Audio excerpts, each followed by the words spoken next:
1997, en Zapopan, Jalisco. Una noche que prometía el lujo y la exclusividad de la alta sociedad se transformó en un abismo de caos y sombras.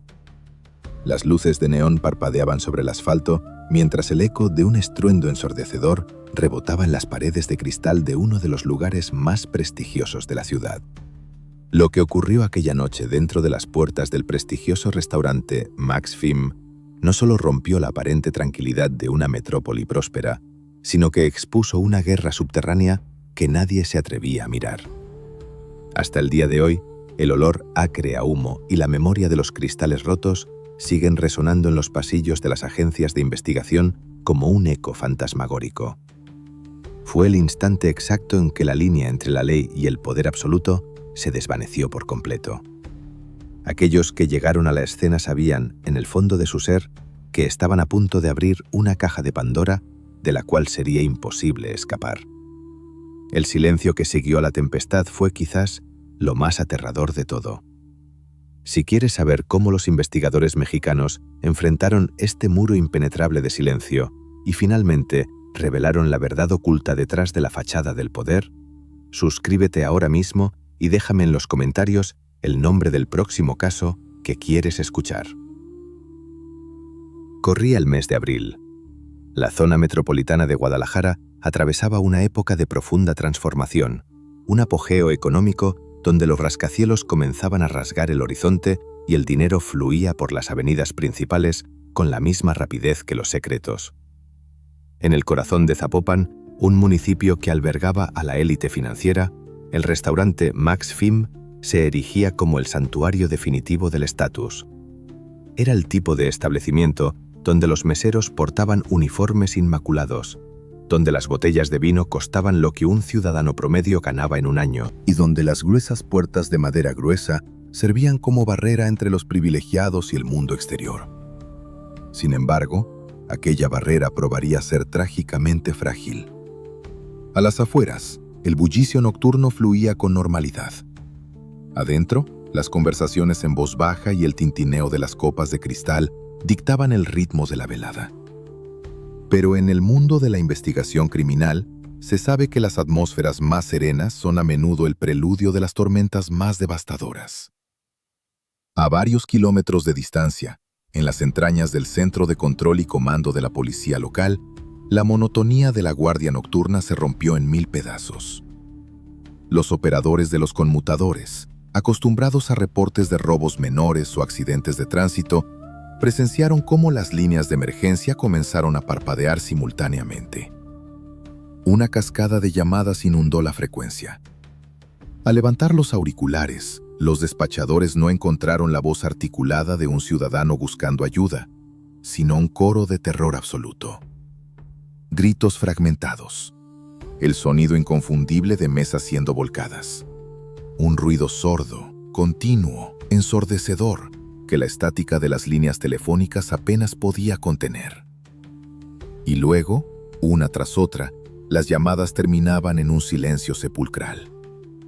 El operador en jefe, un veterano con décadas en la corporación, sintió un escalofrío recorrer su espina dorsal.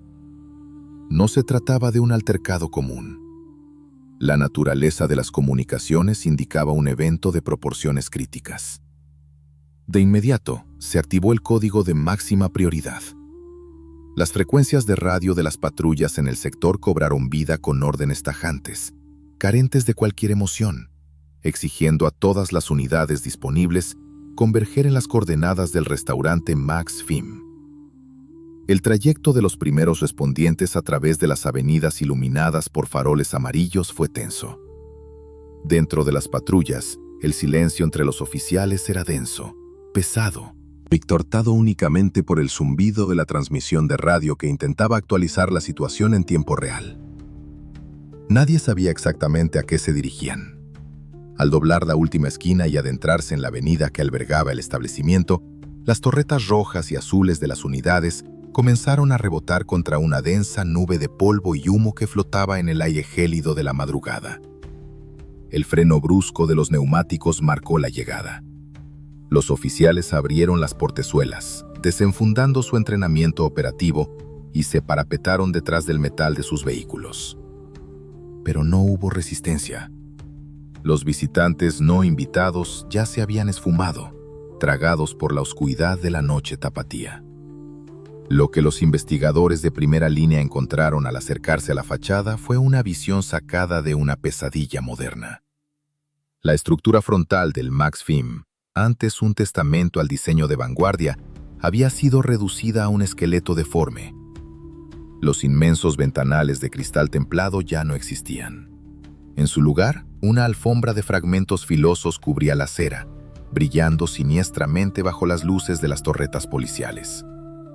El aire estaba impregnado de un olor inconfundible y perturbador. La mezcla acre de metal caliente, combustión de pólvora, mampostería triturada y el inconfundible rastro del miedo humano.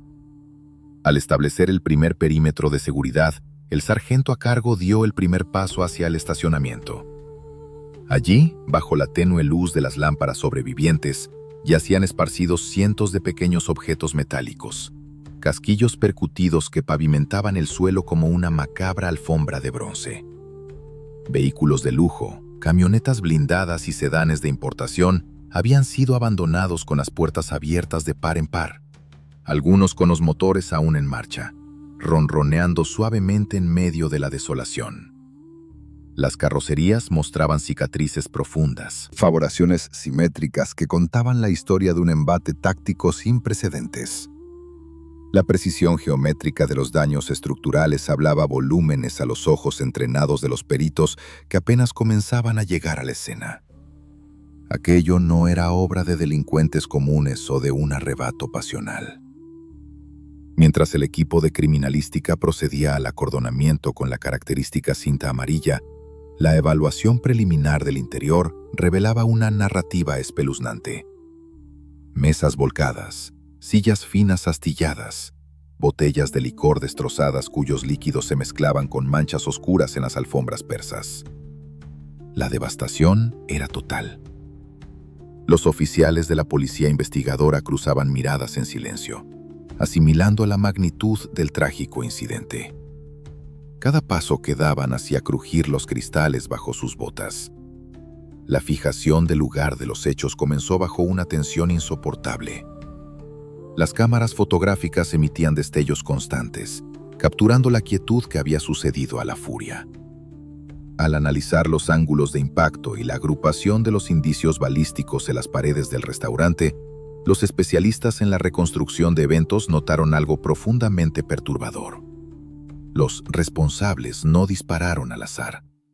Las trayectorias mostraban un patrón de avance organizado, una formación de abanico diseñada para asegurar el control perimetral y barrer áreas específicas con una disciplina cuasi militar.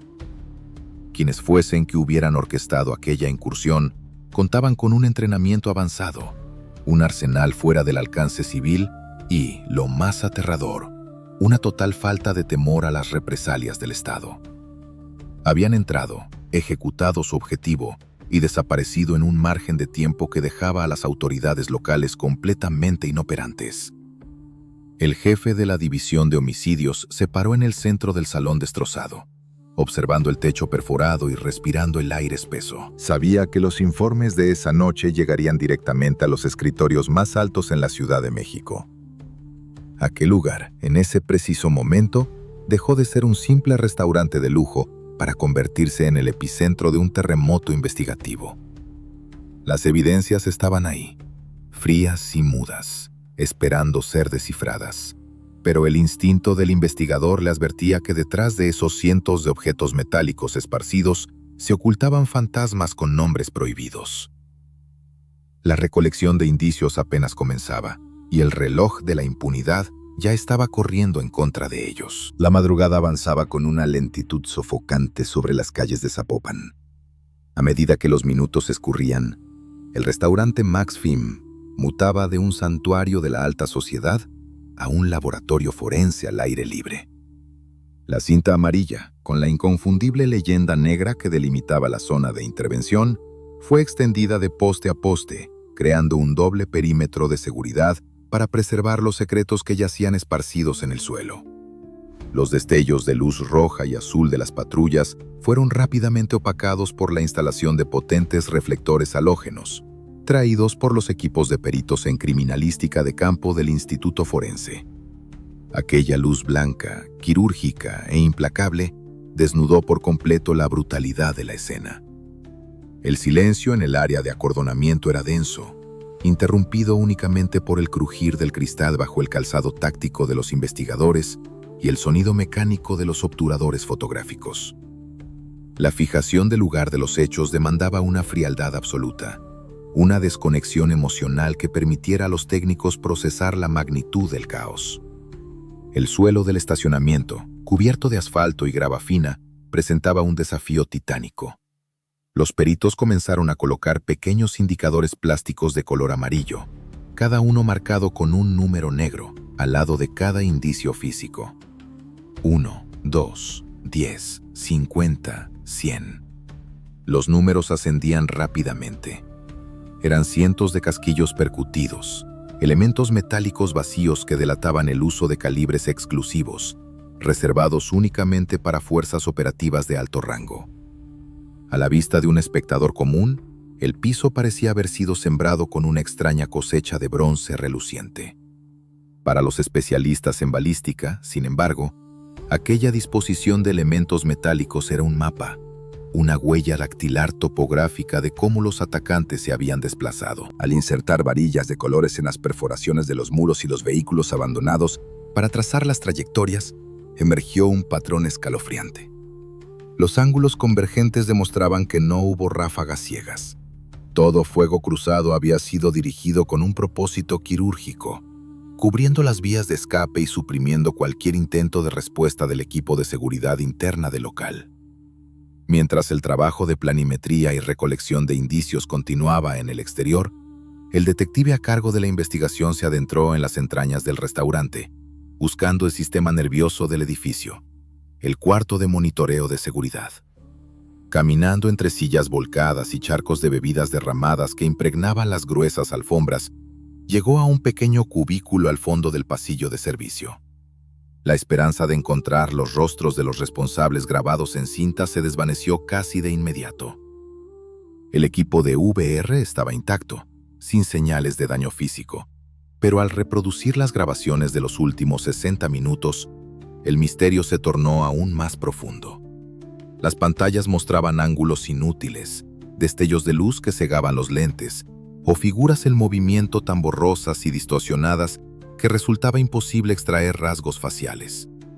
Los investigadores se enfrentaron a una realidad inquietante. Los perpetradores no solo conocían los puntos ciegos del circuito cerrado, sino que sus vestimentas y gorras tácticas estaban calculadas para absorber la luz, convirtiéndolos en fantasmas sin rostro. No había un solo segundo de metraje que pudiera sostenerse en un tribunal de justicia para identificar a un solo individuo. Todo estaba planificado para dejar a la autoridad ciega. Sin imágenes claras en las cámaras, el peso de la reconstrucción inicial recayó en la prueba testimonial. Fuera del perímetro interior, en un área habilitada de manera improvisada junto a las ambulancias, los paramédicos atendían a los comensales y empleados que lograron sobrevivir al trágico incidente. Envueltos en mantas térmicas de aluminio que brillaban bajo las luces de la calle, los testigos presentaban un cuadro clínico de estrés postraumático agudo. El frío de la noche tapatía no era lo único que los hacía temblar. Los agentes del Ministerio Público, portando libretas y grabadoras de voz, se acercaron con tacto profesional para recabar las primeras declaraciones. Extraer la verdad de una mente fracturada por el terror es una tarea de extrema delicadeza. Las entrevistas arrojaron recuerdos fragmentados, amnesia disociativa y descripciones contradictorias. Algunos hablaban de 10 hombres, otros juraban haber visto a más de 20. Sin embargo, a través del minucioso proceso de cruzar testimonios, los perfiladores comenzaron a encontrar denominadores comunes. Los testigos coincidían en el color oscuro de las ropas, en los pasamontañas de tela gruesa, en los chalecos con portaplacas que les daban una apariencia corpulenta y, sobre todo, en el silencio sepulcral de los individuos.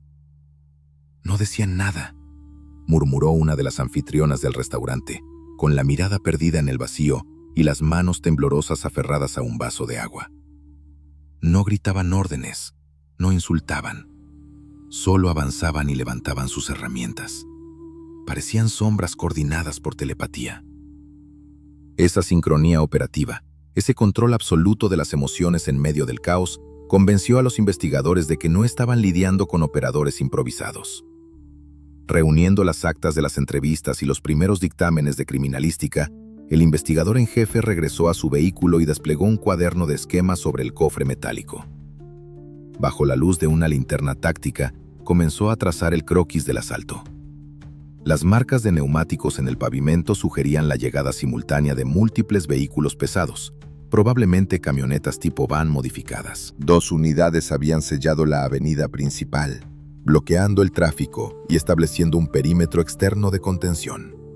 Otras 2 ingresaron al estacionamiento en formación de cuña, frenando a escasos metros de la entrada principal. A partir de ese punto, el despliegue físico de los intrusos tomó menos de 3 minutos. Inmovilizaron a los valet parking, aseguraron las puertas de cristal, y un equipo de extracción ingresó al recinto buscando un objetivo específico. Fue una maniobra de pinza perfecta. La velocidad de ejecución indicaba ensayos previos, inteligencia previa sobre la distribución del restaurante y, sin duda, información privilegiada sobre quién se encontraba cenando en esa mesa específica aquella noche. El rompecabezas en la escena de los hechos mostraba los bordes de una imagen aterradora. La recolección meticulosa en cadena de custodia aseguraba que cada elemento metálico, cada rastro de vidrio y cada fibra de tela quedara debidamente empaquetado y sellado. Pero mientras el equipo de peritos limpiaba físicamente el lugar, el eco de lo que acababa de ocurrir resonaba cada vez más fuerte en la mente de los detectives. Aquella demostración de poder, la logística invertida y la exactitud matemática de la incursión no dejaban lugar a dudas. Este suceso no fue producto del azar, ni un ajuste de cuentas común. Era el primer acto de una obra siniestra escrita con pólvora y silencio. La orden desde la jefatura operativa fue tajante. El restaurante debía ser procesado hasta la última mota de polvo, pero la verdadera respuesta no estaba en el suelo del local.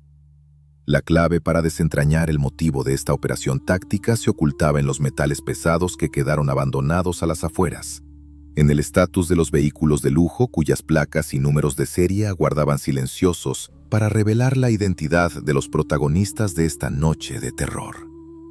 La investigación estaba a punto de sumergirse en los oscuros archivos de las identidades ocultas. La madrugada fue cediendo lentamente y un manto de luz grisácea comenzó a filtrar a través de la densa neblina que envolvía las calles de Zapopan. La tensión en la escena no había disminuido. Por el contrario, mutó. El trabajo mecánico de fijación fotográfica y recolección de indicios balísticos concluyó, pero el misterio más grande aún aguardaba su turno bajo la pálida iluminación de los faros de las grúas de plataforma. En el asfalto del estacionamiento y sobre la calle adyacente quedaron abandonados los fantasmas de la huida.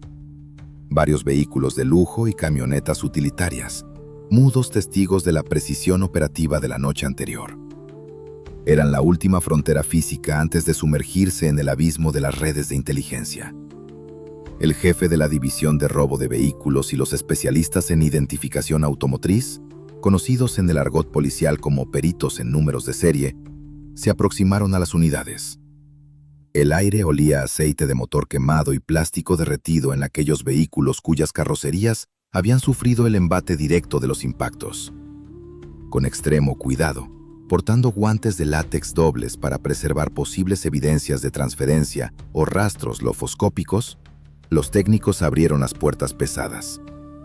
El primer paso era el rastreo primario, las placas de circulación. El investigador al mando dictó por radio los alfanuméricos a la central del C4. La respuesta no se hizo esperar y no sorprendió a nadie en la línea de fuego. Negativo, crujió la voz del operador a través del comunicador. Las placas reportadas corresponden a un sedán compacto con reporte de robo en otro estado de la República hace 3 meses. No coinciden con el modelo de la camioneta blindada. Era el inicio clásico de una operación de encubrimiento. Al desechar las placas metálicas como pistas viables, los peritos enfocaron sus lámparas de luz ultravioleta y herramientas de ácido reactivo sobre los elementos estructurales de los vehículos. El NIV, número de identificación vehicular, grabado bajo el parabrisas, en el chasis y en el motor. Al aplicar los químicos reveladores sobre la superficie metálica de una imponente SUV oscura, la realidad del nivel de sofisticación de los perpetradores quedó al descubierto.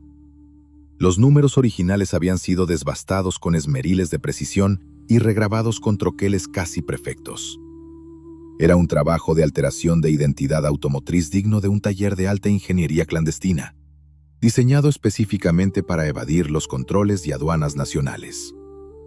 Sin embargo, el rastreo secundario, ejecutado por un veterano forense que revisó las etiquetas adhesivas de seguridad ocultas en las bisagras internas de las puertas, rindió frutos.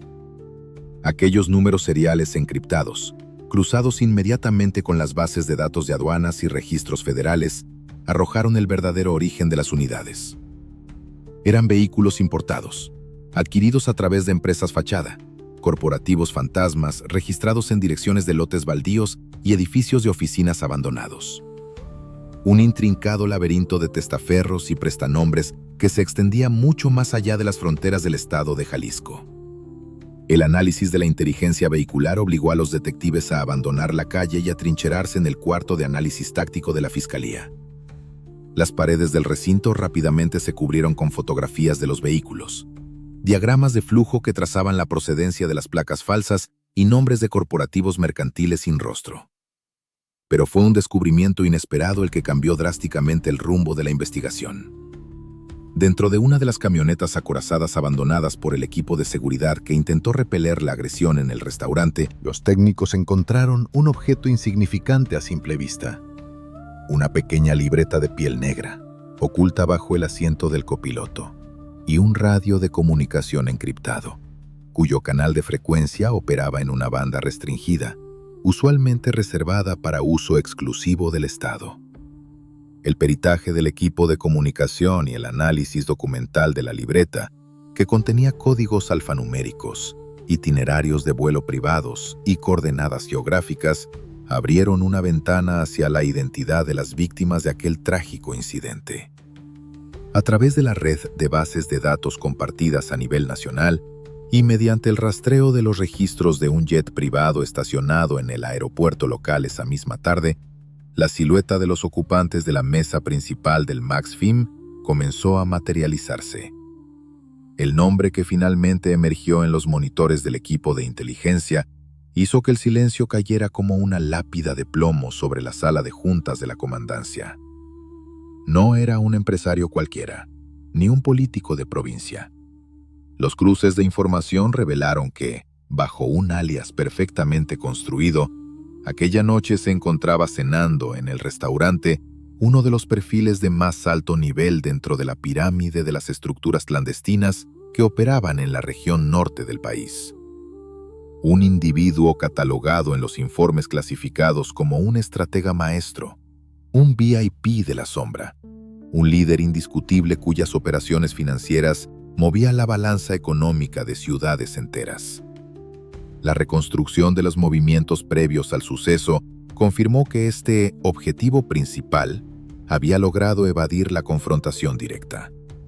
Al desatarse el caos en el exterior, su escolta de anillo cercano aplicó un protocolo de evacuación de emergencia, retirándolo del salón principal a través de los pasillos de servicio de la cocina y asegurándolo en un vehículo que lo aguardaba en una calle secundaria, desapareciendo de la zona metropolitana de Guadalajara antes de que la primera patrulla tocara el asfalto del restaurante.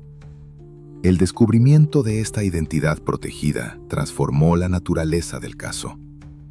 El ataque en Zapopan no fue un incidente aislado ni un error de cálculo. Fue un operativo milimétricamente planeado para neutralizar al líder supremo de una organización rival. Un intento de decapitar la estructura de mando en medio de una cena de negocios, enviando un mensaje brutal de supremacía operativa. Los detectives locales, sentados alrededor de la mesa cubierta de expedientes, comprendieron la gravedad de la situación. Habían raspado la superficie de un conflicto de proporciones colosales, una confrontación tectónica entre corporaciones en la sombra que disputaban el control hegemónico de las rutas y los territorios nacionales.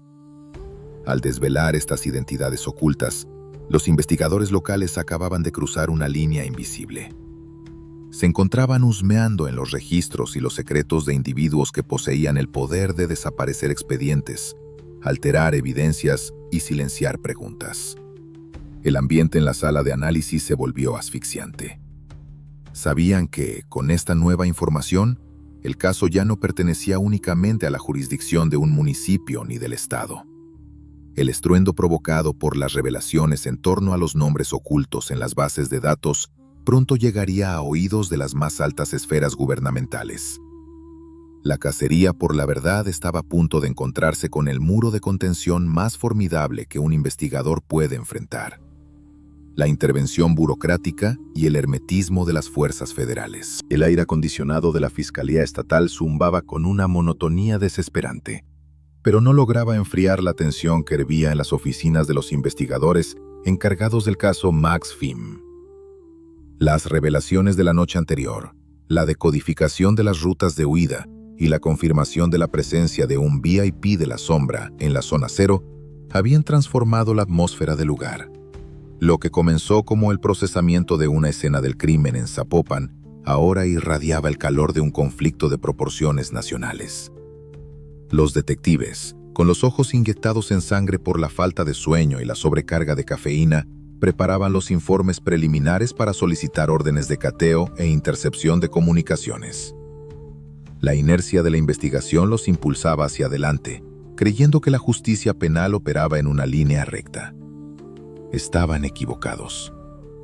Pasado el mediodía, el sonido habitual de teléfonos y teclados fue interrumpido por un ruido ajeno a la cotidianidad de las instalaciones locales. El sonido grave y acompasado de motores pesados, seguido del crujir de botas tácticas marchando al unísono, inundó el patio de la comandancia. Por las ventanas, los agentes estatales observaron cómo convoyes de color verde olivo y camionetas artilladas sin logotipos comerciales formaban un cerco alrededor del edificio. Fuerzas operativas de nivel federal y destacamentos especiales del ejército acababan de hacer acto de presencia y no venían a ofrecer apoyo colaborativo. Las puertas de cristal de las oficinas de homicidios se abrieron de golpe. Un grupo de hombres de traje impecable, acompañados por mandos militares con el rostro impasible, ingresaron portando carpetas de cuero y una actitud que no admitía cuestionamientos. El oficial al mando de la delegación federal extendió un documento oficial, sellado y firmado por las más altas esferas de la Procuraduría General en la capital del país. Era un mandamiento de atracción. El documento invocaba cláusulas de seguridad nacional y delincuencia organizada de alto impacto, argumentando que la magnitud del suceso excedía la competencia técnica y legal de las autoridades de Jalisco. En un instante de silencio tenso, el jefe de los detectives locales leyó el oficio. Las palabras impresas en papel membretado no solo ordenaban la transferencia inmediata del expediente, sino que decretaban una estricta cadena de silencio sobre todo el personal involucrado hasta ese momento. La orden fue ejecutada con una rapidez clínica. Las pizarras de corcho donde horas antes se unían fotografías, croquis de los vehículos abandonados y perfiles de empresas fantasma con hilos rojos fueron desmanteladas sin miramientos. Las cajas de evidencias, celosamente embaladas bajo estrictos protocolos de cadena de custodia, fueron apiladas y selladas nuevamente con etiquetas de acceso restringido. Los dictámenes forenses, los análisis de balística comparativa, las transcripciones de las entrevistas a los testigos sobrevivientes y el peritaje sobre la libreta encriptada hallada en la camioneta, todo fue confiscado y guardado en cajas metálicas bajo la supervisión atenta de los agentes de la capital. El proceso de entrega-recepción no fue una colaboración entre colegas, sino un acto de apropiación administrativa. Los investigadores locales, que habían arriesgado su vida asegurando la escena en las primeras horas de la madrugada, que habían inhalado el polvo y el olor a pólvora, ahora se encontraban confinados en los márgenes de su propia sede. Fueron relegados a ser espectadores silenciosos mientras su trabajo era absorbido por una maquinaria institucional diseñada para digerir escándalos y regurgitar versiones oficiales controladas. La frustración era palpable. En los pasillos, las conversaciones se daban en susurros cargados de indignación y paranoia. Los detectives comprendieron de inmediato el subtexto de la intervención federal. No se trataba de mejorar la capacidad técnica de la investigación, sino de levantar un muro de contención. El nivel de sofisticación del embate en el MaxFIM, la logística empleada y la identidad de los blancos apuntaban a la participación de redes con conexiones profundas que infiltraban los engranajes mismos del Estado. El expediente del caso se había vuelto radiactivo. Las copias de las primeras actuaciones ministeriales fueron clasificadas de manera fulminante con sellos de secreto de Estado y reserva total. Cuando la prensa local comenzó a presionar, buscando respuestas sobre las calles cerradas y los rumores de una guerra desatada en Zapopan, los canales de comunicación oficial de la Procuraduría Estatal emitieron boletines escuetos, asépticos, utilizando una terminología burocrática que restaba gravedad a los eventos. Hablaban de un enfrentamiento aislado, de confrontaciones entre particulares, y omitían cualquier mención sobre la capacidad táctica demostrada o la identidad de los protagonistas involucrados. Pero los sabuesos de las corporaciones locales sabían que tras ese muro de hermetismo burocrático se libraba una batalla de encubrimiento y filtrado de información. La orden tácita era clara. Ninguna indagatoria independiente debía cruzar los límites establecidos por la capital. La intervención abrupta de las autoridades superiores, lejos de agilizar la captura de los perpetradores, otorgó a las mentes detrás del ataque el tiempo y el espacio necesario para difuminar sus rastros, para reorganizar sus estructuras y para enterrar aún más profundo la evidencia de su poder de fuego. En la penumbra de una oficina ahora vaciada de sus pizarras tácticas, el investigador jefe encendió un cigarrillo, mirando a través de la persiana hacia las calles de Guadalajara que volvían a sumergirse en la noche. El expediente oficial le había sido arrebatado, confinado a las bóvedas impenetrables del gobierno central. Sin embargo, en el bolsillo interior de su chaqueta guardaba una copia fotostática arrugada de las notas de inteligencia y un listado parcial de números de cuentas cifradas que logró ocultar antes de la redada administrativa. Si el acceso a las pruebas físicas y periciales estaba cerrado bajo llave militar, la única forma de desentrañar el rompecabezas de las sombras era cambiar el paradigma de la investigación. El equipo local tendría que operar bajo el radar, al margen de los reportes oficiales. Si no podían analizar el casquillo de una bala, tendrían que seguir el rastro intangible del dinero y las comunicaciones. Se preparaban para abrir una puerta trasera en la red de inteligencia, una senda peligrosa que los llevaría directamente a rastrear los flujos de poder que financiaron la operación de aquella fatídica noche. La burocracia había levantado un muro impenetrable alrededor de los indicios físicos del caso. Pero la obstinación de un investigador experimentado es un animal difícil de enjaular. En un pequeño cuarto de archivos en desuso, oculto en el sótano de una oficina descentralizada y lejos de las miradas inquisitivas de los enlaces federales, el jefe de detectives y su núcleo de confianza instalaron su cuartel general clandestino. Si los casquillos, los vehículos peritados y los perfiles genéticos estaban bajo llave en la capital, la única forma de desentrañar el motivo detrás del estruendo en Zapopan era seguir la estela invisible que toda operación a gran escala deja a su paso: el rastro financiero y las conexiones corporativas. El año 1997 era un tablero de ajedrez geopolítico en constante transformación.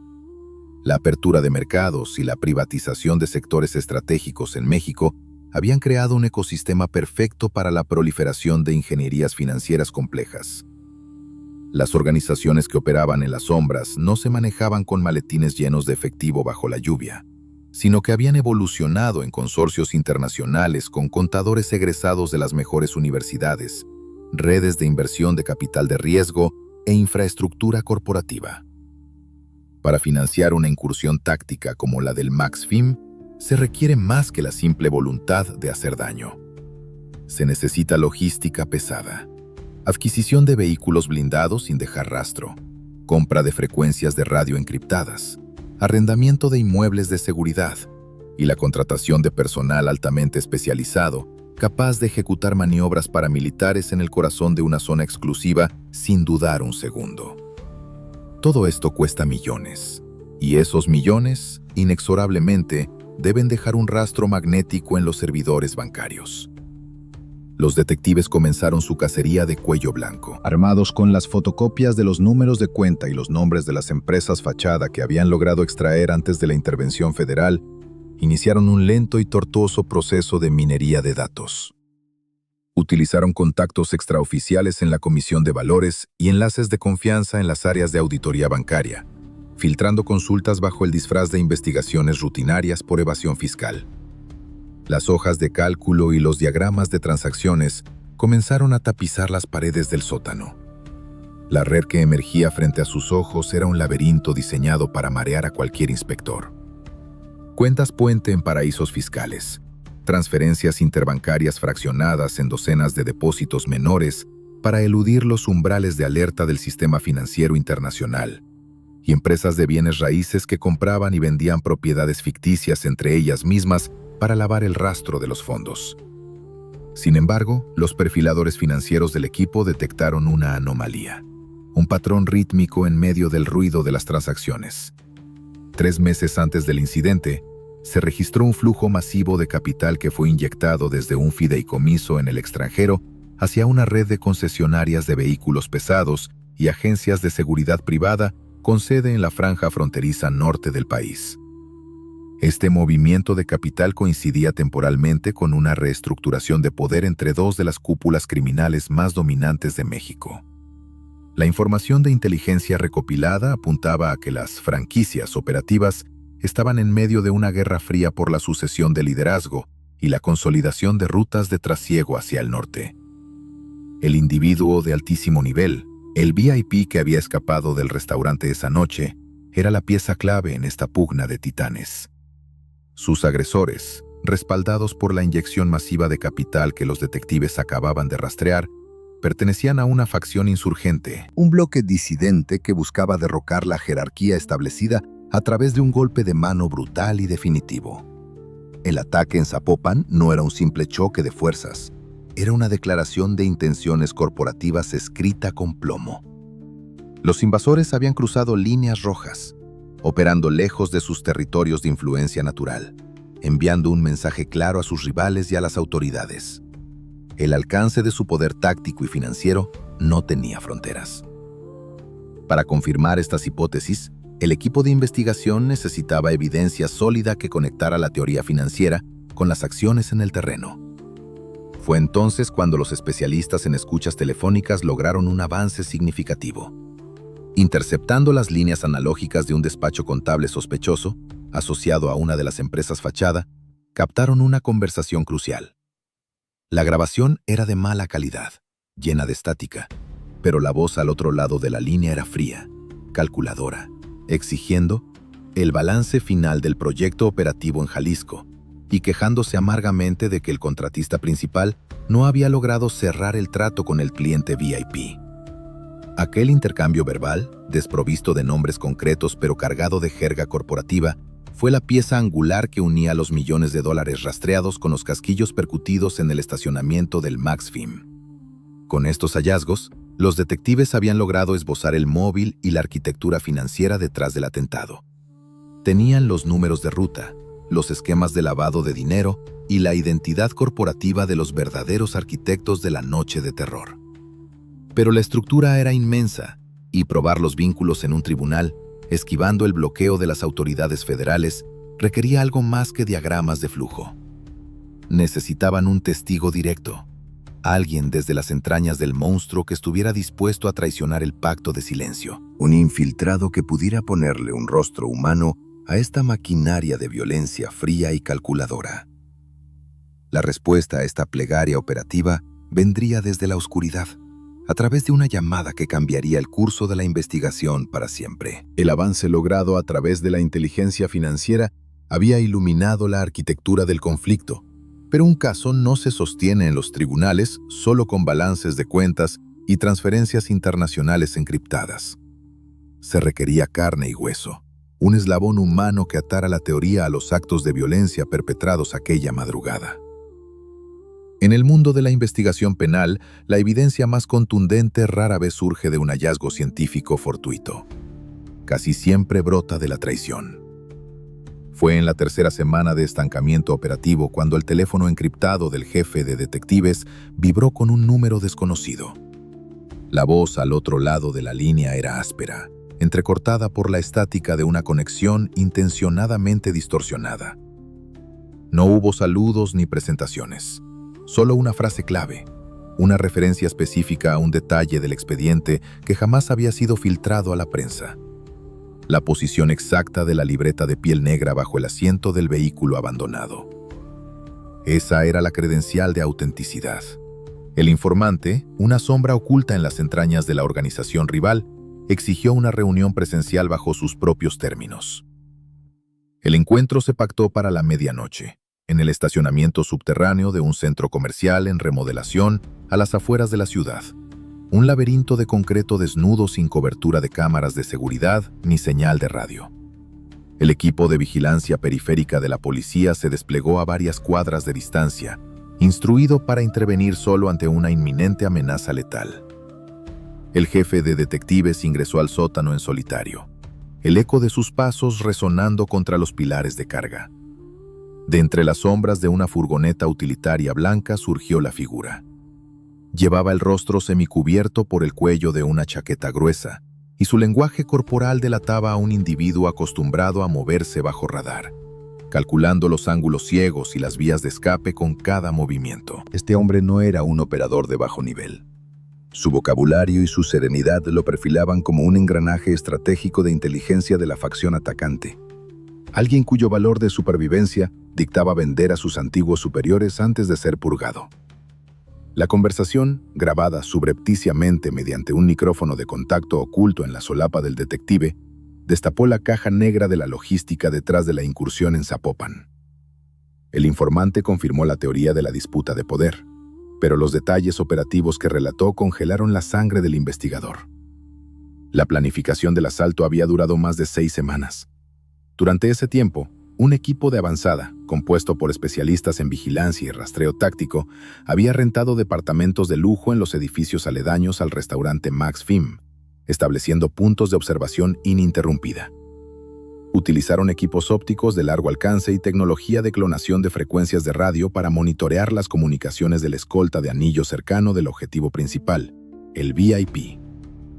Sabían hasta qué marca de vino pediría antes de que él mismo se sentara a la mesa.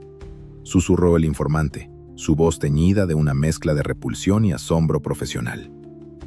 La orden no era causar pánico general, era una extracción quirúrgica que terminó en supresión hostil cuando el esquema de seguridad interna reaccionó antes de lo previsto.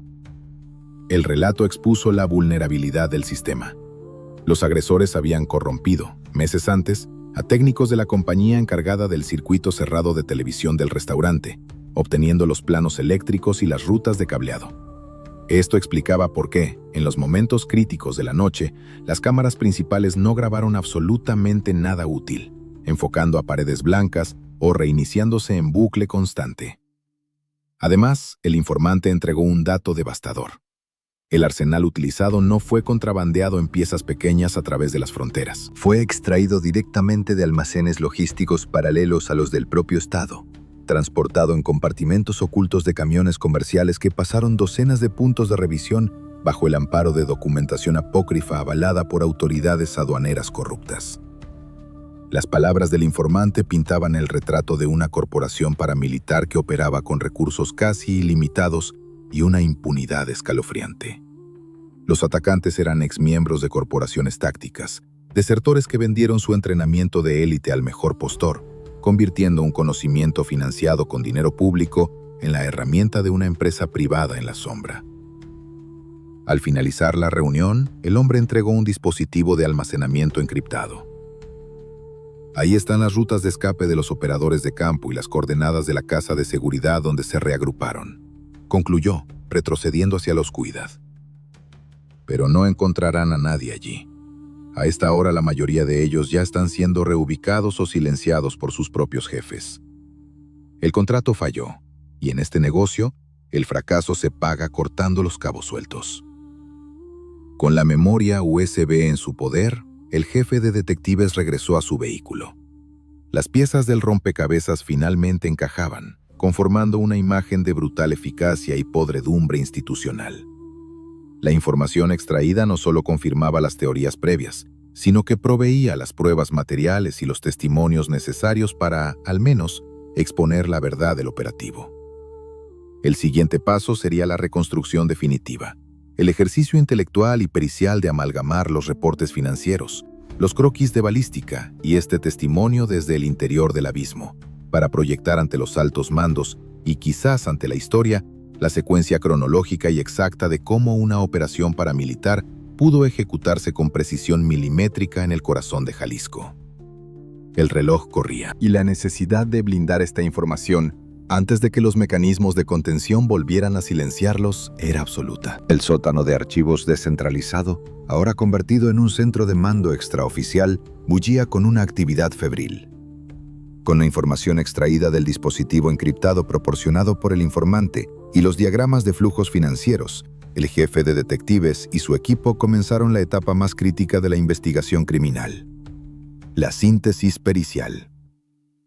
Era el momento de alinear cada casquillo, cada transferencia bancaria y cada segundo de silencio en las grabaciones para reconstruir, paso a paso, la anatomía de un asalto que había desafiado toda lógica operativa. La pizarra principal se dividió en 3 ejes temporales: preparación logística, ejecución táctica y ruta de escape. El primer acto, la preparación, quedó expuesto con precisión quirúrgica. Las pruebas apuntaban a un equipo de avanzada que operó como un escuadrón de inteligencia corporativa. Los registros de arrendamiento de las propiedades aledañas confirmaban la presencia de observadores que monitorearon la rutina del restaurante Max Film durante 42 días.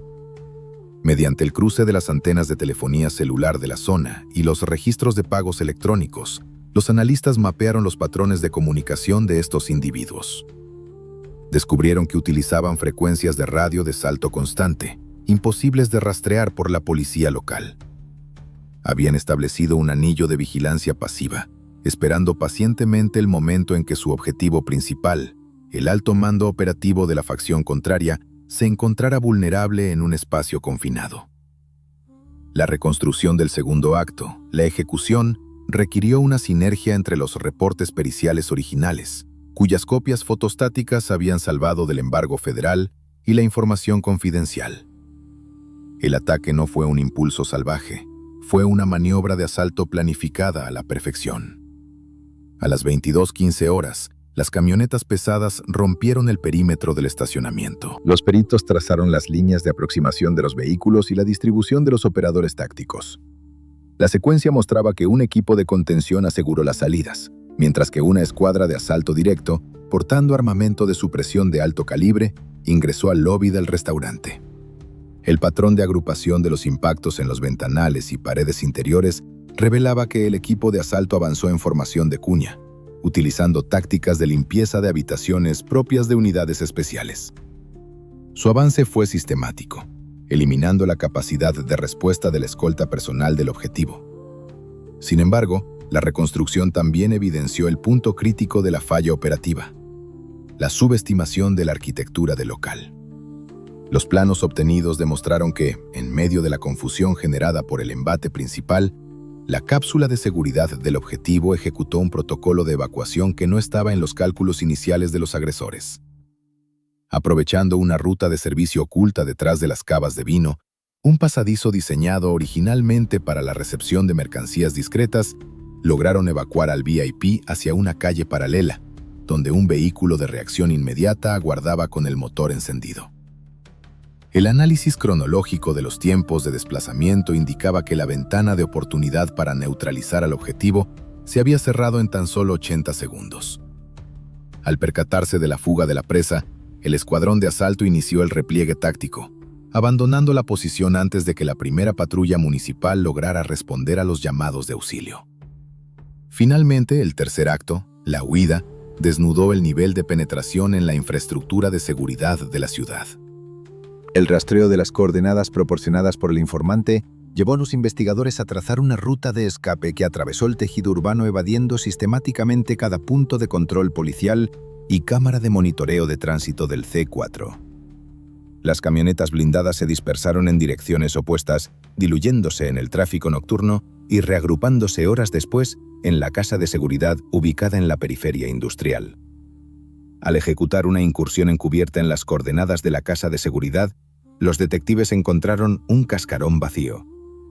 El inmueble había sido esterilizado con químicos de grado industrial para borrar huellas de ADN o rastros lofoscópicos. Solo quedaban restos de vendajes, cenizas de documentos incinerados y el inconfundible olor metálico que delataba la reciente presencia humana. El informante tenía razón. La célula operativa se había desvanecido, disuelta en la inmensidad del territorio nacional, tras el fracaso parcial de su misión. La síntesis pericial culminó con un informe consolidado, un documento voluminoso y contundente. El jefe de detectives contempló el expediente terminado con una mezcla de orgullo profesional y profunda frustración. Habían logrado descifrar la mecánica de la incursión y desenmascarar los hilos financieros y logísticos que sostenían a la organización atacante. Sin embargo, la cruda realidad se imponía. En el sistema judicial de la época, tener la verdad técnica no garantizaba que se hiciera justicia. Las identidades de los perpetradores intelectuales se perdían en un laberinto de empresas fachada y cuentas bancarias encriptadas. Las evidencias físicas que podrían sustentar acusaciones formales contra los autores materiales continuaban bajo la estricta custodia de las autoridades federales, quienes mantenían el caso sellado y clasificado. La reconstrucción del caso Max Fimm se erguía ante ellos no como un preludio a sentencias condenatorias, sino como un mapa detallado del nuevo paradigma del poder en las sombras. Un poder que había trascendido la criminalidad callejera para convertirse en un monstruo de alcances corporativos y paramilitares.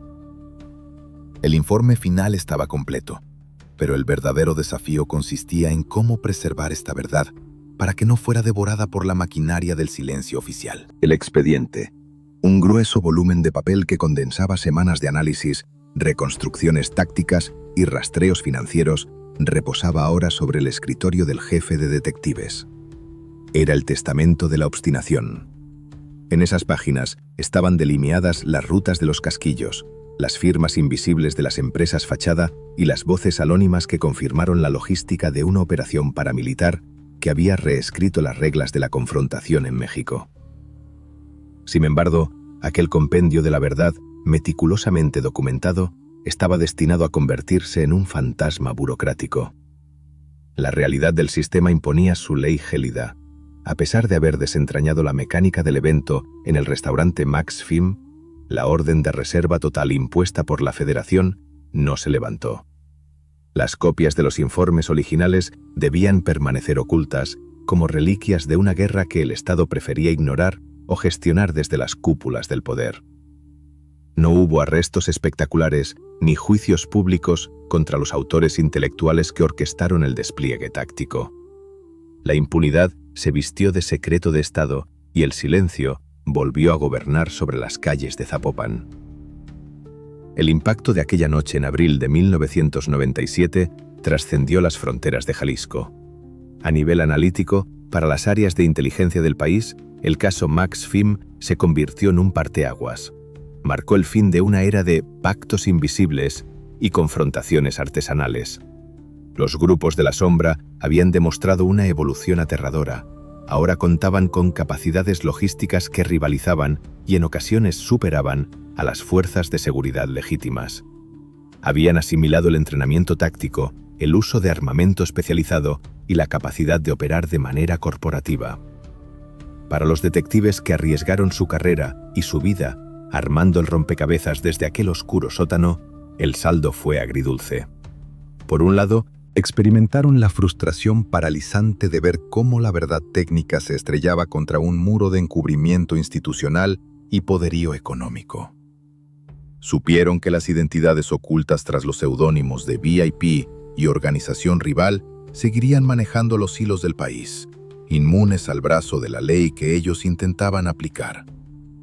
Pero por otro lado, el caso legó una herencia invaluable de pericia investigativa. El equipo aprendió a rastrear el dinero con la misma precisión que rastreaban una huella dactilar. Entendieron que el perfilamiento criminal ya no se limitaba a entender la psicología de un delincuente aislado, sino que requería diseccionar la estructura corporativa de organizaciones transnacionales.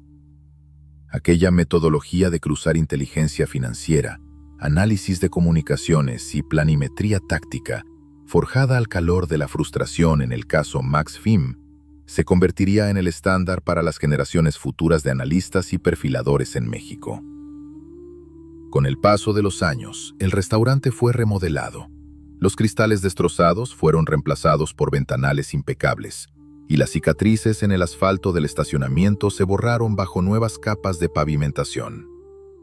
La vida nocturna recuperó su ritmo de opulencia, y las conversaciones en voz baja volvieron a llenar los espacios. La memoria colectiva de la ciudad, siempre dispuesta al olvido profiláctico, sepultó la noche de terror bajo la narrativa aséptica impuesta por los boletines oficiales. Sin embargo, en las academias de formación de peritos, en los cursos avanzados de inteligencia policial y en las pláticas a medianoche entre veteranos investigadores, el caso se sigue estudiando. Se menciona en voz baja, sin nombres propios, utilizando eufemismos que respetan la gravedad de lo sucedido.